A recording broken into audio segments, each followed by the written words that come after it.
often asked why we focus on bank-owned properties, why we buy most of our properties from banks and bank-nominated agents. I'll try to answer that question for you with a story, the story of our very first home we ever bought. Before we bought our first property, I visited a family in pre-foreclosure.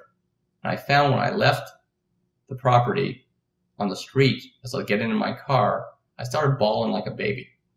And I called my real estate partner, Scott. I said, you know what, Scott, I can't do this. I know we're helping them out because their back is against the wall, but it was so emotionally gut-wrenching for me that I knew that I did not have the capacity to do this on a career or over a career.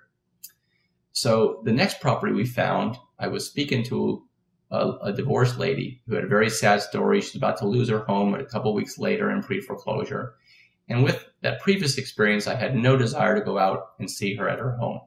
But I made a note of the property for some reason, and I can't tell you why I did what I did, but I picked up the phone a few days after the foreclosure sale, and I called the bank that foreclosed.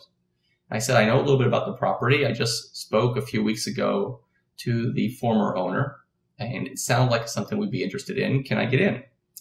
So I got into the property, and about a week later, we just purchased our first bank-owned property directly from a bank with no emotional distress. Didn't have to visit with a poor family in a downward spiral.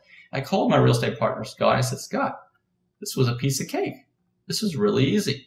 And basically, our entry into buying and focusing on bank-owned properties was fueled by my complete disgust and being a complete failure at going into homes of families in emotional distress, facing pre-foreclosure and trying to buy their homes.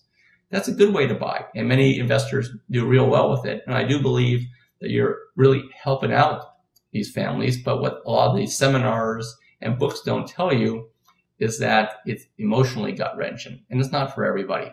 So we began to focus on buying bank-owned properties, not just from banks, but also from some of the banks that won't talk to you, from the bank-nominated real estate agents that they pick.